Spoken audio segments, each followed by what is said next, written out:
আতরঙ্গি blog. বন্ধুরা, আতরঙ্গি blog আবার বেরিয়ে পড়েছে নতুন একটা ভিডিও নিয়ে। আজকে আপনাদের সামনে এসেছি। আজকে আমরা আছি হালি শহরে। দেখুন, হালি শহর নামটা যখনই আমরা শুনি অনেক কিছু মাথায় আসে। প্রথম আসবে রানী রাসমণির মন্দির, আর কি আসতে পারে? রামপ্রসাদের ভিটে, এগুলো আসতেই পারে। অনেকেই হয়তো আপনারা এসেছেন বা অনেকে এখনও হয়তো এসে পৌঁছতে পারেননি, কিন্তু যারা এখনও আসতে পারেননি তারা আতরঙ্গি ব্লগের সাথে একটু হালি শহরটা ঘুরে নিন। এই দুটো জায়গা বাদেও আরও অনেক জায়গা আছে যেটা আপনারা এই ব্লগে দেখতে পাবেন। তাহলে শুরু করছি আজকের ব্লগ হালি শহর।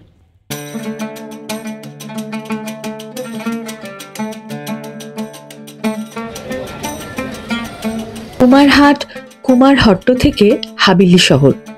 এই হাবিলি শহর হলো হালি শহর। দমদম স্টেশন থেকে 7টা বাহান্নর শিয়ালদা গেদে লোকাল ধরে আমরা পৌঁছে গিয়েছিলাম হালি শহরে। 1 নম্বর প্ল্যাটফর্ম থেকে কিছুটা এগিয়ে ডান দিকের রাস্তা ধরে এগুলেই পেয়ে যাবেন অটো বা টোটো স্ট্যান্ড। সকাল সকাল যেহেতু আমরা বেরিয়েছিলাম, তাই খিদেও পেয়ে গেছিল। 1 নম্বর প্ল্যাটফর্ম থেকে বেরোতে গেলেই চোখে পড়ল একটি ছোট্ট দোকান। গরম গরম লুচি আর আলুর তরকারি সহযোগে ব্রেকফাস্ট সেরে নিলাম আমরা। এরপরই এগিয়ে গেলাম সেই অটো বা টোটো স্ট্যান্ড যেটা বললাম সেই দিকে।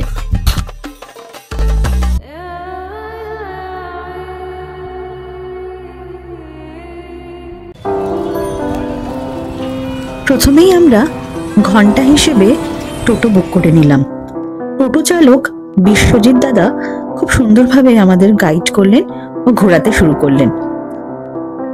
সবটা মিলিয়ে আমাদের ভাড়া ঘন্টা হিসেবে পড়েছিল 400 টাকা। প্রায় 300 বছরের পুরনো আছে সিদ্ধেশ্বরী কালী মন্দির, আছে গোলকেশ্বরী মন্দির, রানী রাসমণি ঘাট মন্দির, ঠিক যেন অবিকল দক্ষিণেশ্বরের মন্দিরের মতো। আছে রানী রাসমণি ঘাটের কাছে নবনির্মিত রাম মন্দির। নন্দকিশোর টেরাকোটা মন্দিরও আছে। জানতে পারলাম 4টি মন্দিরের মধ্যে বর্তমানে 2টি এখন রয়েছে। নিগমানন্দের আশ্রম, চৈতন্য ডোবা, এই সবগুলোই আমরা একের পর এক ঘুরে দেখতে শুরু করেছিলাম।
ইদানিং সোশ্যাল মিডিয়ায় ফুচকা গ্রামের কথা খুব শোনা যাচ্ছিল। আমাদের লিস্টে ফুচকা গ্রাম না থাকলেও যখন আমরা রানী রাসমণি ঘাট ও মন্দিরের দিকে যাচ্ছিলাম, আমরা টোটো চালক দাদা বিশ্বজিৎদার কাছে জানতে পারি আমরা ফুচকা গ্রামের ভেতর দিয়েই যাচ্ছিলাম। আমরা দুপুরবেলা যখন যাই তখন প্রত্যেকটা ঘরে চলছিল ফুচকা তৈরির প্রস্তুতি। তাই কোনো রকম ফুচকার টেস্ট না করা হলেও প্রস্তুতিগুলি দেখতে দেখতে বেশ মজা লাগছিল।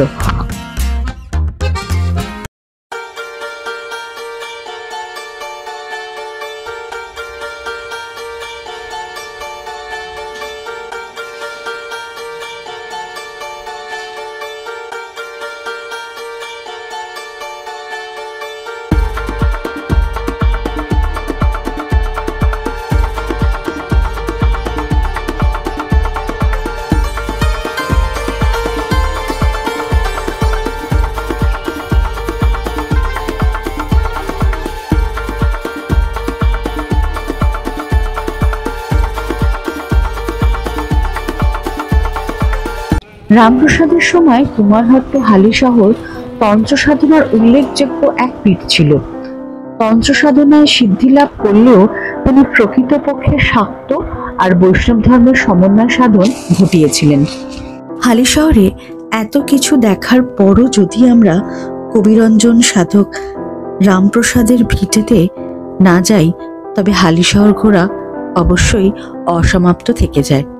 কুমারহট্ট হালিশহরের সন্তান সাধক রামপ্রসাদ সেন। এই মাটিতেই তার জন্ম, সাধনা ও মৃত্যু। যদি আপনারা রামপ্রসাদের মন্দিরে পুজো দিতে চাইছেন, তাহলে আমরা সাজেস্ট করব একটু সকাল সকাল চলে আসুন। মন্দিরের কাছে কিন্তু বেশ কিছু দোকান রয়েছে যেখানে পূজার সামগ্রী আপনি সহজেই পেয়ে যাবেন। এছাড়া মন্দিরের ভেতরে টয়লেট এবং দিনের বেলায় থাকার ব্যবস্থা রয়েছে। তাছাড়া আপনারা যদি ভোগ খেতে চান, তাহলে একটু সকালে এসে 9টা থেকে 10টা পর্যন্ত কুপন দেওয়া হয়, সেটা সংগ্রহ করে নিতে পারবেন। চলুন মন্দিরটি ঘুরতে ঘুরতে রামপ্রসাদের আরো কিছু অজানা কাহিনী শুনে নিই। ছেলেবেলা থেকেই রামপ্রসাদ সাধারণ সংসারী মানুষের মতো ছিলেন না। কেমন যেন অন্যমনা, নির্জন প্রিয় ও শান্তিপ্রিয়। তিনি কোলাহল এড়িয়ে চলতেন, সাধু সঙ্গ অন্বেষণ করে বেড়াতেন।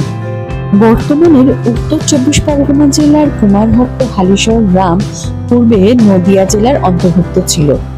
শোনা যায় এখানে নদিয়ার মহারাজা কৃষ্ণচন্দ্রের একটি কাছারি বাড়ি ছিল এবং মহারাজা মধ্যে মধ্যে হালিশহরে আসতেন। সেই সময় তিনি রামপ্রসাদ সম্পর্কে প্রথম কৌতূহলী হন। পরে তার প্রতি আকৃষ্ট হয়ে ভক্তিমান কৃষ্ণচন্দ্র তাকে সাহায্য করতে এগিয়ে আসেন। অভাব অনটনের সংসারে রামপ্রসাদকে কিছু উপার্জনের চেষ্টায় মনোযোগী হতে হলো। এই চেষ্টার ফলে উত্তর কলকাতার গড়ানঘাটায় জমিদার দুর্গাচরণ মিত্রের সেরেস্তায় মাসিক 30 টাকার বেতনে এক মুহুরীর পদে রামপ্রসাদ কাজ পেয়ে গেলেন। হিসাব রক্ষকের কাজ, পরিচ্ছন্নভাবে হিসাবের খাতা লেখার কাজ। কিন্তু উদাসীন অন্যমনস্ক রামপ্রসাদ খাতার সম্মুখে নিয়ে মাঝে মাঝে লেখেন, মাঝে মাঝে ভাবেন। খাতাটি পাঠ শেষ করে অভিভূত মিত্রমশাই যখন মুখ তুললেন, তখন তার চোখে জল। তিনি রামপ্রসাদের গানটি গেয়ে শোনাতে বললেন। রামপ্রসাদ তখন নিজস্ব সুরে গানটি গেয়ে শোনালেন। সেই রামপ্রসাদী সুর আজ অমর। মিত্রমশাই বললেন, রামপ্রসাদ, তোমায় আর আমার সেরেস্তায় চাকরি করতে হবে না, তুমি বাড়ি যাও। তোমার বর্তমান মাসিক মাইনে 30 টাকা প্রতি মাসে তোমাকে পাঠিয়ে দেব। তুমি সংসার চিন্তায় নিশ্চিন্ত হয়ে আপন পথে এগিয়ে যাও। এই পঞ্চবটির ধ্যানাসনে একদিন গভীর নিশীতে রামপ্রসাদের মাতৃদর্শন হলো। সন্তানের আকুল আহ্বানে দুর্নিবার আকর্ষণে মা আর স্থির থাকতে পারলেন না। শুধু তাই নয়, রামপ্রসাদ গৃহী ছিলেন। নিজ ভিটায় ঘট স্থাপন করে তিনি নিত্য পূজা করতেন। কেবল শ্যামা পূজার সময় স্বহস্তে জগদীশ্বরী মাটির মূর্তি নির্মাণ করে পূজা করতেন। পরদিন এই মূর্তি গঙ্গায় বিসর্জন দিতেন। জীবনের অন্তিম লগ্নে দৈবাদেশ পূজা শেষে গঙ্গার তীরে মূর্তি বিসর্জন দিয়ে স্বেচ্ছায় মৃত্যুবরণ করেন। আজকের আমাদের এই হালিশহরের ব্লগ আপনাদের কেমন লাগলো অতি অবশ্যই জানাবেন। আর কিভাবে জানাবেন? কমেন্ট করবেন, লাইক করবেন, সাবস্ক্রাইব করবেন আর শেয়ার করবেন। আর প্লিজ প্লিজ প্লিজ স্কিপ করবেন না। ভালো থাকবেন, টাটা। হালিশহরের বেশ কিছু জায়গা ঘুরলাম, যেটা প্রধান রামপ্রসাদের ভিটা, এগুলো সবই দেখলাম। সব হওয়ার পরেও একটা কিছু মিসিং আমাদের মনে হচ্ছিল। তাই বিশ্বজিৎ দাকে জিজ্ঞেস করলাম, এখানে বিখ্যাত মিষ্টি কি কি পাওয়া যায় বা কোন দোকানে পাওয়া যায়। উনি আমাদের একটি বিখ্যাত দোকানে নিয়ে গেলেন। সেই দোকান থেকে বেশ কিছু মিষ্টি বাড়ির জন্য কিনে তারপর আমরা রওনা হলাম কলকাতার উদ্দেশ্যে।